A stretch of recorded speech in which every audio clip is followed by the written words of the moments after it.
मोहाडी तालुक्यातील निलज बुर्ज येथे शासकीय रेती डेपो असून या डेपोतून रेतीचा अवैध भरणा सुरू असल्याची धक्कादायक माहिती समोर आली आहे।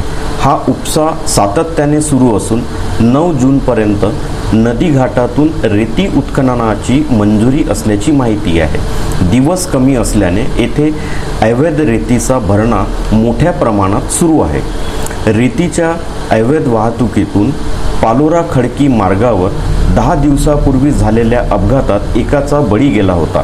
रेतीचा भरणा करून टिप्पर भरधाव वेगाने गाव शिवारातून जाणाऱ्या रस्त्यावरून धावतात, त्यामुळे ग्रामस्थांच्या जीवाला धोका निर्माण झाला आहे।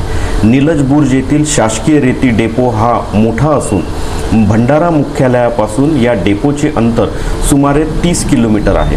रेतीकरिता हा घाट प्रसिद्ध असल्याने येथील रेतीला नागपुरात मोठी मागणी आहे। तसेच भंडाऱ्यातील तस्करांचाही यामध्ये समावेश असल्याची चर्चा रंगली आहे।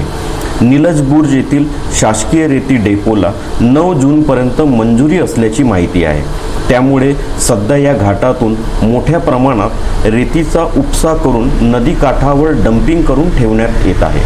शासकीय रेती डेपो असल्याचा फायदा तस्कर खुलेआम घेत आहेत। संबंधित अधिकाऱ्यांच्या आशीर्वादाने रेतीचा भरणा सुरू असल्याची सर्वत्र चर्चा आहे। भंडारा मुख्यालयातील अधिकाऱ्यांना ही बाब माहिती नाही काय, असा प्रश्न उपस्थित होतो। खनिकर्म विभाग, महसूल विभाग तसेच पोलीस विभाग याकडे हेतुपुरस्पर दुर्लक्ष तर करीत नाही, याची चर्चा सर्वत्र रंगली आहे।